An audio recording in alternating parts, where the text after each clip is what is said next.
नमस्कार, सवाल हरियाणा का देख रहे हैं आप। मैं हूं आपके साथ वरुण गोयल। आज एक ऐसे विषय पर हम बात कर रहे हैं हरियाणा में जिसको लेकर के कुछ सोशल मीडिया पर सवाल पूछे जा रहे हैं। एक वक्त हरियाणा की राजनीति में जिनकी तूती बोलती थी इंडियन नेशनल लोकदल, जो फिर दो फाड़ हुई। इंडियन नेशनल लोकदल ने क्या अपनी रणनीति में कुछ बदलाव किया है? आखिर क्यों इंडियन नेशनल लोकदल लगातार भूपेंद्र सिंह हुड्डा और कांग्रेस पर हमलावर है? सोशल मीडिया पर पूछा जा रहा है कि क्या हरियाणा में कांग्रेस की सरकार है जो अभय चौटाला, अर्जुन चौटाला ये लगातार उन पर सवाल उठा रहे हैं। ये बी टीम को लेकर के बहुत सवाल उठते हैं। अभय चौटाला ये कहते हैं कि भूपेंद्र सिंह हुड्डा बीजेपी की बी टीम है। वहीं कांग्रेस ये कहती है कि जब जब मौका आता है अभय चौटाला सरकार के साथ खड़े दिखते हैं। इस बी टीम के झगड़े के बीच में सवाल यह है कि ये कौन सा स्ट्रेटेजिक शिफ्ट है कि लगातार जब मौका मिलता है गाहे बगाहे या कहें रोजाना भूपेंद्र सिंह हुड्डा और कांग्रेस लगातार अभय चौटाला, अर्जुन चौटाला इंडियन नेशनल लोकदल के निशाने पर हैं। जो 25 सितंबर को सम्मान समारोह है, देवीलाल जी की जयंती है और इंडियन नेशनल लोकदल इसे बड़े कार्यक्रम के रूप में हमेशा मनाती रही है। इस बार जगह भी चुनी गई है रोहतक, भूपेंद्र सिंह हुड्डा का गढ़। तो अब और सवाल उठते हैं कि आखिर क्या हासिल करना चाहती है इंडियन नेशनल लोकदल?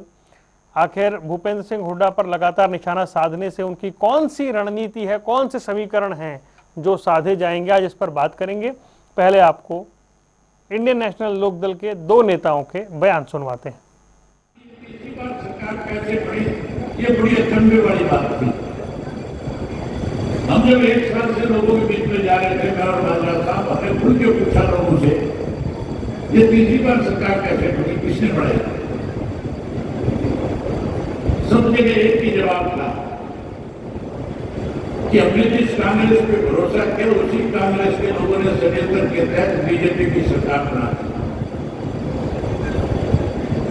बीजेपी की सरकार किसने बनाई तीसरी बार?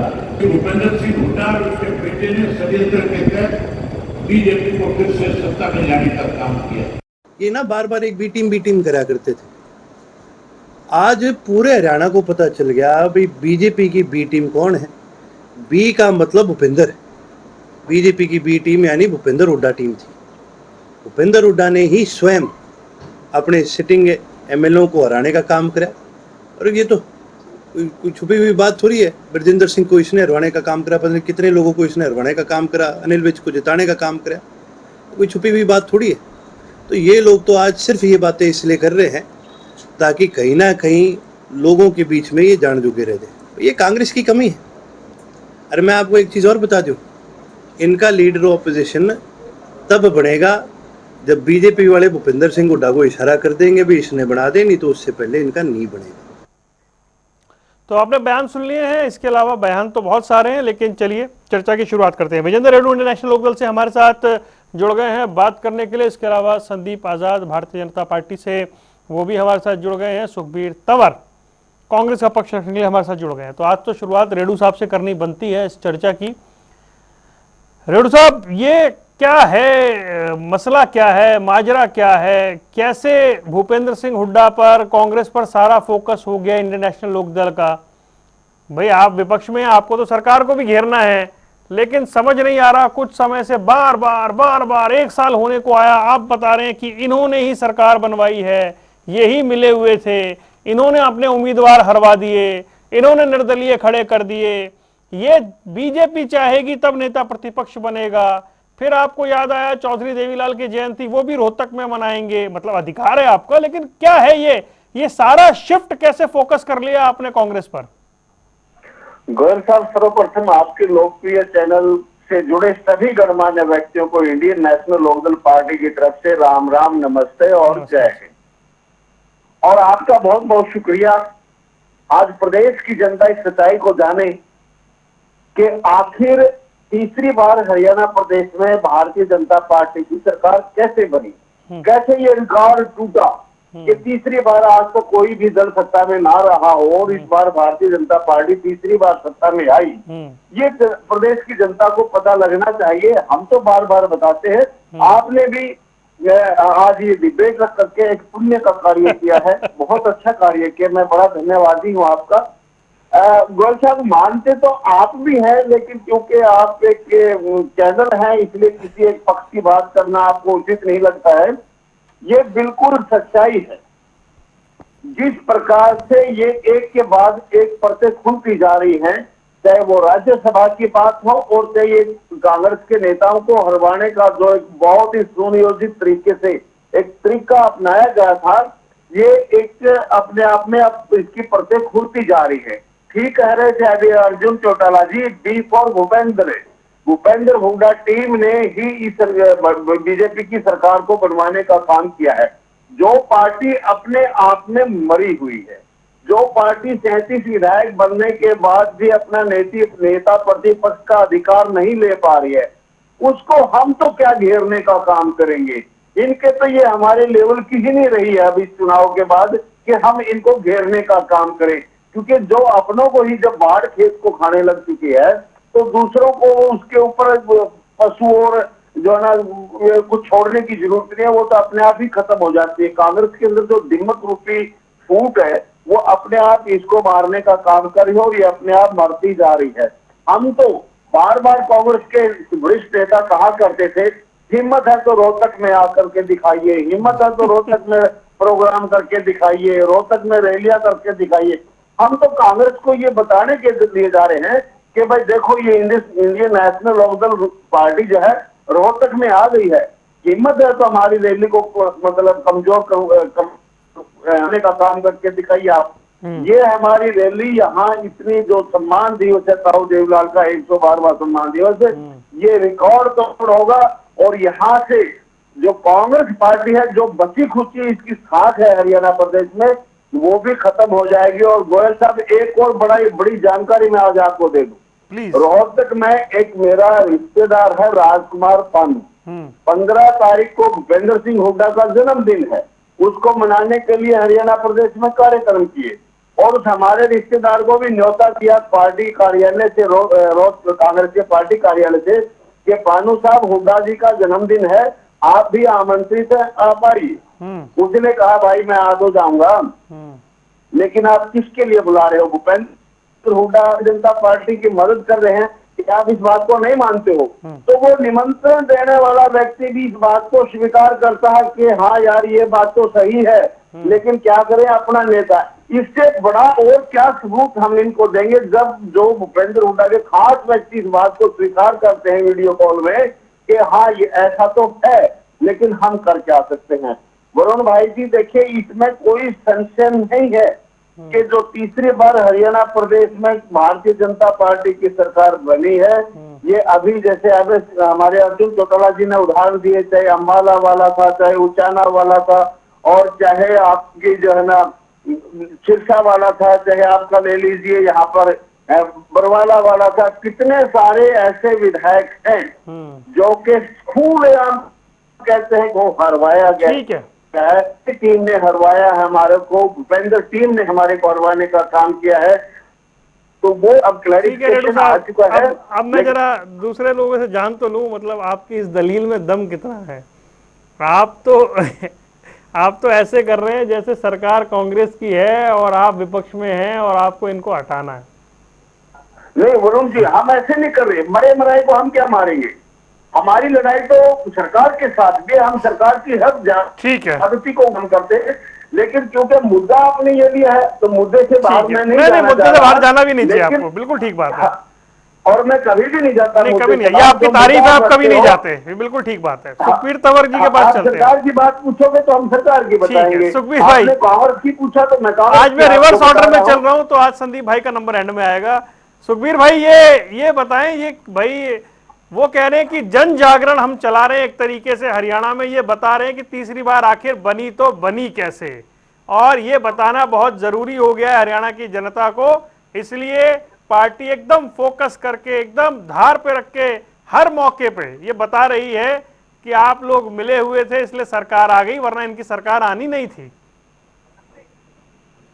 वरुण, सर्वप्रथम आपके प्रतिष्ठित चैनल के माध्यम से हरियाणा प्रदेश के निरंतर 2 बार रहे मुख्यमंत्री चौधरी भूपेंद्र सिंह हुड्डा जी को जन्म दिवस की अनंत शुभकामनाएं।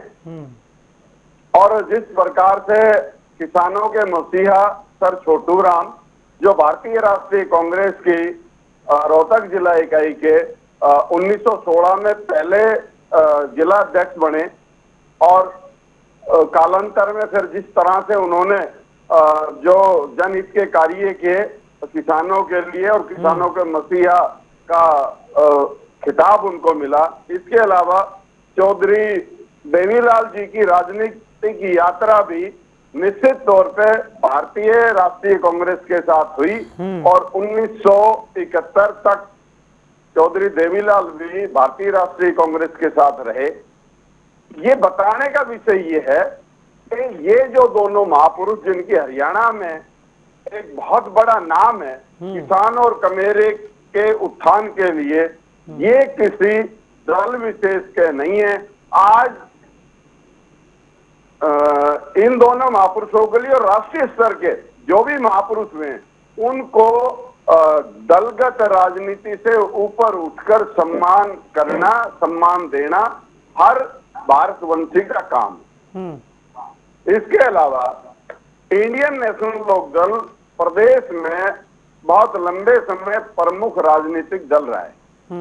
चौधरी देवीलाल और चौधरी ओम प्रकाश चौटाला जी के समय में ही आप तो बेहतर जानते हैं सुखबीर भाई, निरंतर बिखराव हमारे साथी हैं हमारे भाई हैं। अरे मुझे सब पता है। इंडियन नेशनल लोकदल के जो विषय रहे और एक निर्णायक टूट हुई, उसके बाद जिस प्रकार से बड़े बड़े नेता और कार्यकर्ता मजबूरी में दूसरी राजनीतिक पार्टियों में चले गए, परिणाम स्वरूप इंडियन नेशनल लोकदल को 2019 और 2024 के लोकसभा चुनाव में मात्र 1.74% वोट मिला। अब आप मेरे विषय पर आओ ना, तो बड़ी भूमिका बना दी आपने। जमात जब्त हो गई। नहीं वरुण, जरूरी है, भूमिका बतानी बड़ी जरूरी है। इसके बाद 2019 और 2024 के विधानसभा चुनाव में भी और उसके परिणाम के बाद जिस प्रकार से 19 के बाद एक जो सिंबल पे भी एक खतरा आ गया था और 2024 के चुनाव में 4.14% वोट प्राप्त करके और इंडियन नेशनल लोकदल के 2 विधायक आए और जिसके फलस्वरूप ये जो चुनाव चिन्ह है वो बचा। विषय ये नहीं है।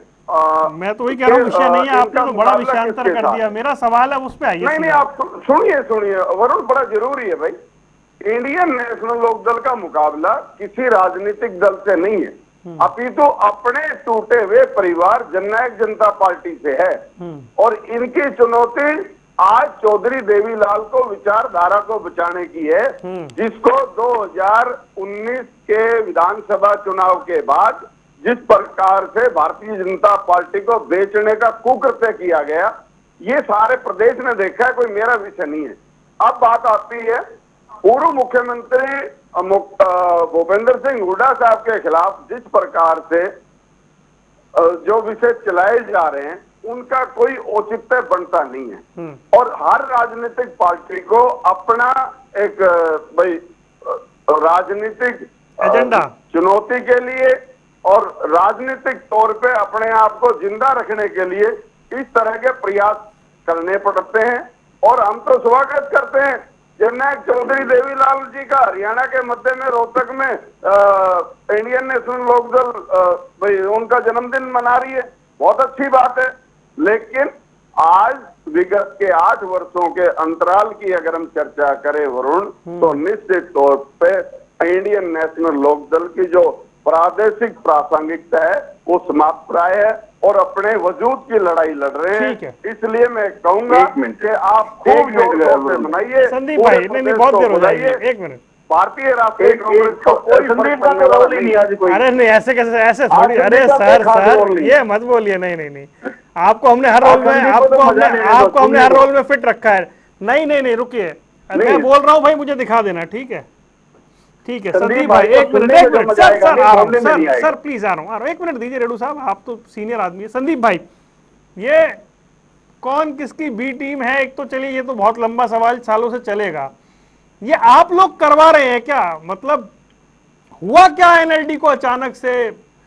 हर प्रोग्राम में बताया जा रहा है कि कहां कौन सा निर्दलीय खड़ा कर दिया, किसको हरवा दिया, ईडी के डर से इतने उम्मीदवार हरवा दिए, अनिल विज जितवा दिया। मतलब ये भाई, ये आप लोगों ने कोई उधर बताया है क्या कि ये वाली स्क्रिप्ट दी है क्या आप लोगों ने, ऐसा है क्या?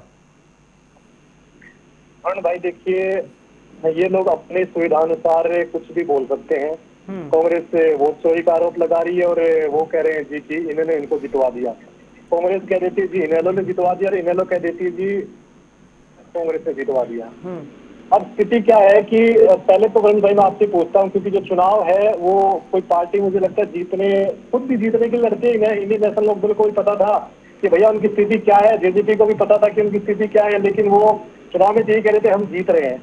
और कांग्रेस की स्थिति तो सुखबीर भाई को पता है कि यहाँ तक थी कि उन लोगों ने तो सरकार में पद तक बांट दिए थे कि भैया कौन क्या सरकार में किस पद पर बैठने वाला है। ऐसी स्थिति सुखबीर जी से पूछ लीजिए, थी कि नहीं थी? ये बिल्कुल ऐसी स्थिति थी। तो फिर आप ये कैसे कह सकते हैं कि भी उसने उसको हरवा दिया?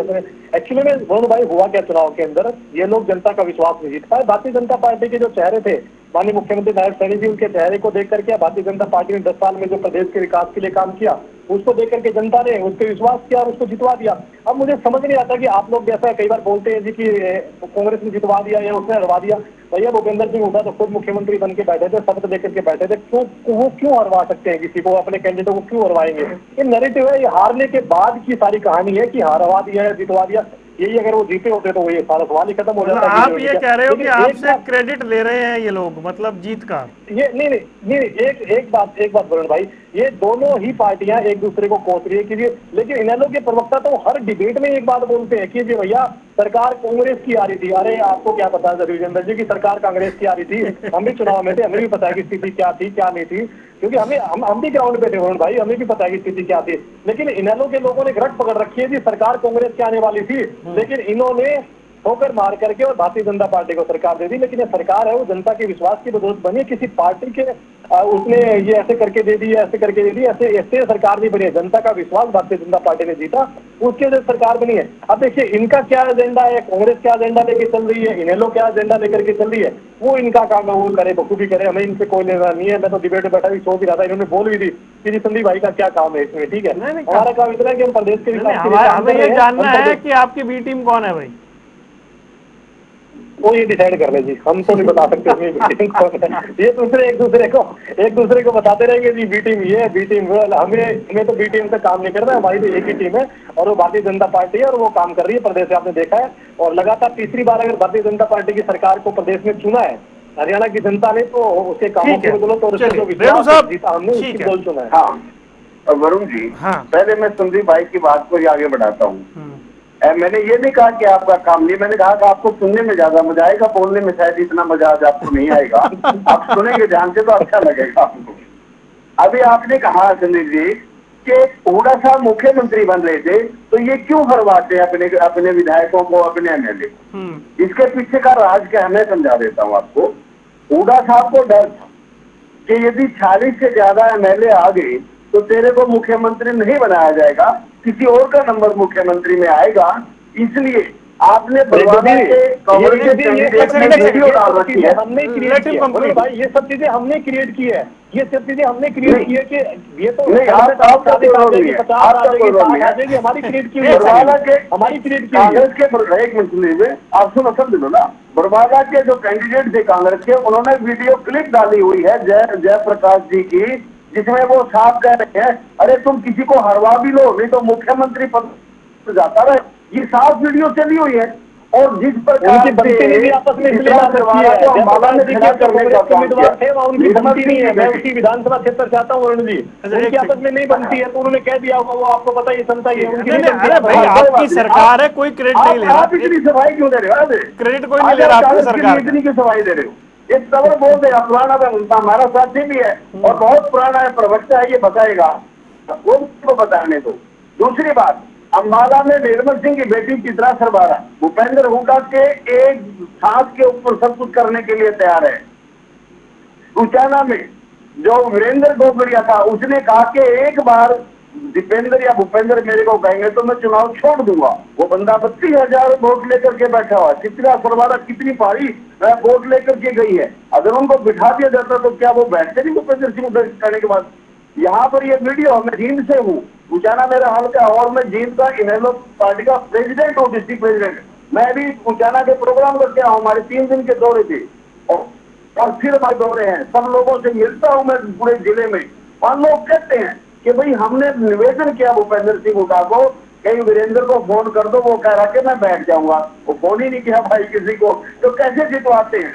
दूसरी बात जो सुखबीर भाई ने कही है, निश्चित तौर पर दो हमें इंडियन नेशनल लोकदल पार्टी 19 विधायकों के साथ और 2 लोकसभा के साथ दूसरे नंबर की पार्टी थी, कांग्रेस तीसरे नंबर की पार्टी थी।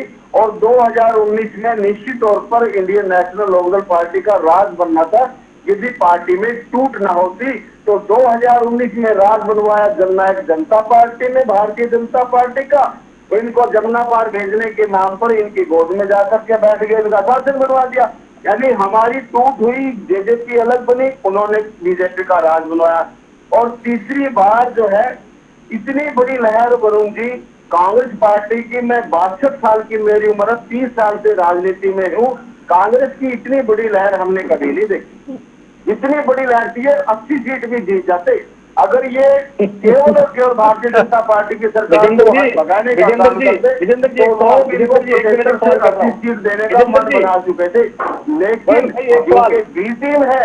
नहीं, ये पता है, ये रेड्डू साहब आप थोड़ी सी मेरे को ऐसा लग रहा है, मतलब आपका अनुभव। एक मिनट वरुण भाई, मेरा एक सवाल है 2019 में भारतीय जनता पार्टी की ऐसी लहर थी, सब लोग ये कह रहे थे कि ताऊ देवीलाल जी का रिकॉर्ड टूट सकता है, 85 सीटें जीत सकते हैं। वरुण जी 3 नीचे बता दीजिए। नहीं, बिल्कुल नहीं थी, 2014 में थी, 2014 में। एक सेकंड 19 में मैं बताता हूँ, एक सेकंड। विरोध था भाई आपका। नहीं 19 में नहीं थी वो। नहीं 19 में 10 की 10 लोकसभा सीटें जीतने के बाद, उसके बाद 370 5 अगस्त को हटने के बाद, और जो माहौल था, ये लग रहा था कि चुनाव एकदम वन साइडेड जाएगा, ऐसा लग रहा था, इसमें कोई दो राय नहीं है, ये एनालिसिस था। ठीक है, नहीं देखिए, नहीं अब मेरा सवाल, एक मिनट रेणु साहब, अब प्लीज 70+ सीटें भी दिखाई थी एग्जिट पोल में। अरे सर 80+ भी दिखाई थी, मुझे याद है। अब मैं चंडीगढ़ में था उस टाइम। रेणु साहब, ये ना आप थोड़ी सी ज्यादती कर रहे हैं कि जी कांग्रेस की 80 सीटें आ जाती। थोड़ा सा एनालिसिस ईमानदारी से करिए ना। मेरा एनालिसिस ये कहता है कि अपने सारे विधायकों को कांग्रेस ने टिकट वापस देकर अपना नुकसान करवाया। विधायकों के खिलाफ भी एंटी इनकम्बेंसी थी, लेकिन इन्होंने सेटिंग, और जो सिटिंग है उसी की गेटिंग है। एक भी विधायक का टिकट नहीं काटा सिटिंग का कांग्रेस ने। मेरे को लगता है उसका नुकसान हुआ। 4-5 नेताओं ने जो बयान दिए नौकरियों को लेकर, उसका नुकसान हुआ। जो ये मैनेजमेंट नहीं कर पाए, कुमारी शैलजा की नाराजगी और दूसरी चीजें, उसका नुकसान हुआ। और जिस कांग्रेस की तैयारी इतनी ज्यादा थी, वो नॉमिनेशन का आखिरी घंटा बचा तब तक टिकट अनाउंस कर रही थी। मेरा एनालिसिस ये है कि उस लेवल पे नुकसान हुआ। आप कह रहे नहीं 80 की लहर थी, ऐसा नहीं है।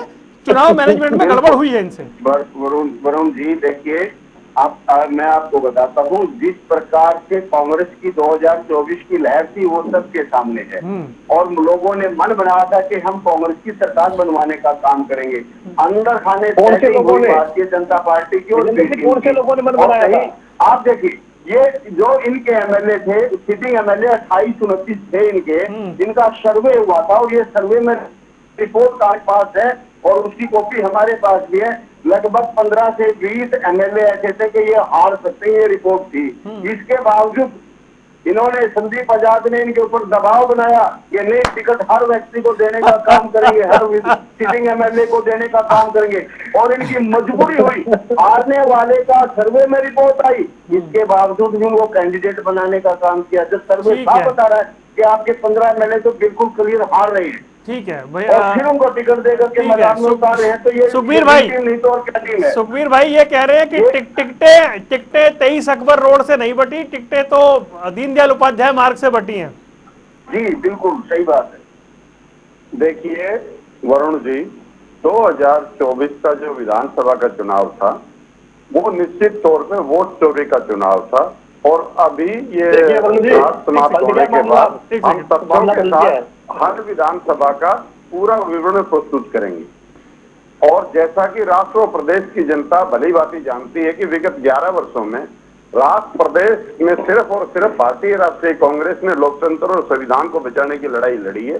जिस प्रकार से भारतीय जनता पार्टी ने संवैधानिक संस्थाओं पे कब्जा किया है और संविधान के समक्ष एक चुनौती पेश कर दी है, उससे लड़ने के लिए समुचित विपक्ष के साथ एकमात्र भारतीय राष्ट्रीय कांग्रेस आज विकल्प है। भारतीय राष्ट्रीय कांग्रेस ने सहजता सरलता से समस्त विपक्ष को साथ लेकर लोकतंत्र और संविधान को बचाने की लड़ाई लड़ी है और निश्चित तौर पे ये लड़ाई जारी रहेगी। और इस चोरी की चाहे प्रदेश की सरकार हो और चाहे केंद्र की सरकार हो, इसको बेनकाब करेंगे और इसको सत्ता से हटाएंगे। ठीक है, अब ये पॉइंट है संदीप भाई, रेणु साहब कह रहे हैं कि उन्होंने ऐसी लहर आज तक नहीं देखी थी, 80 सीटें आने वाली थी।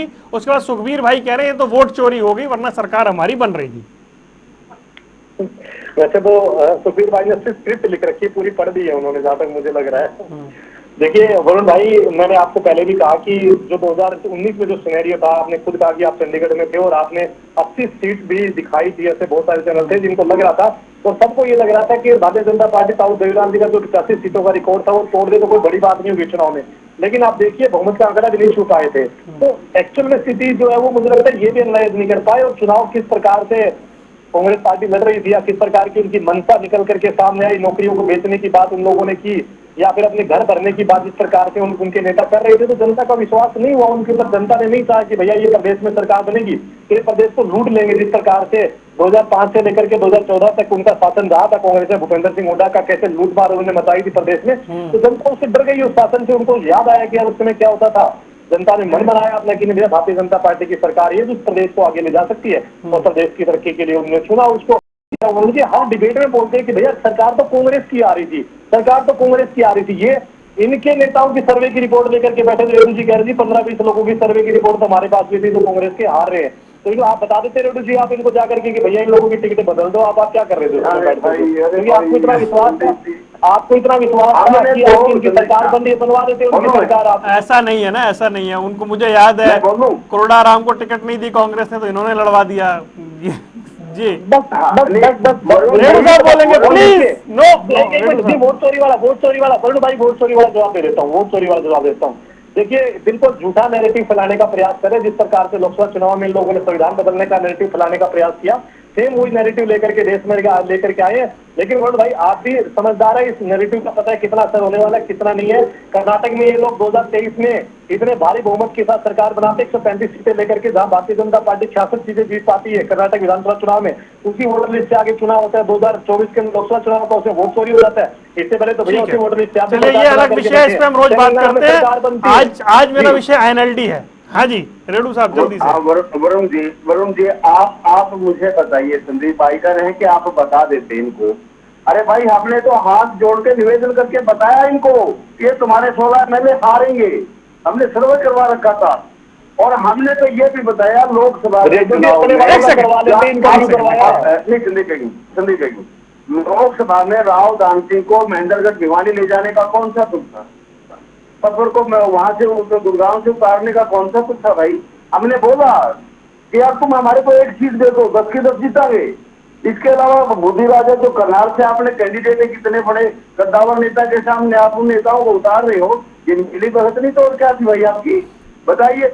हमने उपचुनाव में कहा, इसके सैनी साहब के उपचुनाव में हमने कहा कि हम मिलकर के चुनाव लड़ेंगे, आप भाग गए, क्यों नहीं मिलकर के चुनाव लड़ा। ऐसे सिंह चौटाला ने बार बार कहा यदि बीजेपी को भगाना तो सबको एक होकर के लड़ना पड़ेगा, लेकिन इन्होंने कभी हाथ नहीं मिलाया। और इसलिए कैंडिडेट दिए, और इसलिए आपको एक सेकंड और इसलिए आपको लगा कि कांग्रेस मिली हुई है क्योंकि आपकी बात नहीं मान रही। नहीं, हमारी बात ना मानो भाई, कोई बात नहीं, ना मानो, हम कब मनवा रहे हैं, लेकिन एक ऐसी रणनीति तो बनाइए ना, आप मजबूत कैंडिडेट को उतारने, आपकी इन्हीं का काम था ना। क्या किरण चौधरी वहां से सीट नहीं निकालती, जिनको धक्के मार करके इन्होंने भारतीय जनता पार्टी को सौंपने का काम कर दिया भाई, वहां उसके खिलाफ उस कैंडिडेट को लाने का काम किया, क्यों राजबब्बर सिंह को वहां आपने उतारने का काम किया, क्या वहां आपके पास समय अब जल्दी से यादव नेता नहीं थे क्या आपकी, जानबूझ कर इन्होंने उनको काम किया। अरुण भाई डिबेट इंटरेस्टिंग थी, मैं माफी चाहता हूँ, समय मेरे पास इतना ही था। सुखबीर भाई का कमेंट ले लूं मैं जल्दी से। जी सुखबीर भाई। देखिए, जो हमारे रेणु साहब ने राजबब्बर का गुड़गांव से उतारने का विषय है, आज तक जीते हुए कैंडिडेट को भी इतने वोट नहीं मिले जितने राजबब्बर को मिले। और निश्चित तौर पे अहिरवाल का क्षेत्र है और जिसमें राव इंद्रजीत की टूटी बोलती है, इसके बावजूद हार से बामुश्किल से 70,000 वोटों से बच पाए। ये दरअसल की सच्चाई है। चलिए ठीक है, चलो खुश रहो आप, एक छोटा सा कमेंट। आप इसमें खुश रहो, अच्छी बात है। जुबेर भाई, अगर आप हमारे 70,000 वोटों से आ रहे हो या 5,000 से आ रहे हो, आपने इसको परसेंटेज करो, क्योंकि आपको हार करके भी जीते हुए हो। ठीक जो है। आप चाहते थे चलिए रेणु साहब, आप हार के भी जीते हुए हो भाई। आपने आज खूब रंग जमाया डिबेट में, लेकिन ये विषय ऐसा था। अब ये देख, हमें तो दुख है वरुण भाई, हमें दुख है। हम पीछा छुटवाना चाहते थे हरियाणा प्रदेश की जनता का इस भारतीय जनता पार्टी की सरकार से, लेकिन इनको जो है ना ये मिल गए, इनका साथ मिल गया, तो ये नहीं, हम नहीं बता पाए इनको। पब्लिक ने चलिए मैं समापन करता हूँ। मैं पब्लिक चाहती थी कि हम भारतीय जनता पार्टी को हराएंगे तो कांग्रेस हराएगी, क्योंकि इनके पास एमएलए ज्यादा थे, इसलिए पब्लिक का मन इनकी तरफ बना। लेकिन इन्होंने पब्लिक को जो धोखा दिया है। चलिए ठीक है, समय नहीं है मेरे पास, प्लीज हाथ का साथ किसके साथ ये रेणु साहब बता रहे हैं, लेकिन चलेगा सियासत में। आप तीनों मेहमानों को जुड़ने के लिए बहुत बहुत शुक्रिया। सवाल हरियाणा का देख रहे थे आप, रुक रहे हैं कुछ देर के लिए। खबरों का सिलसिला लगातार जारी है।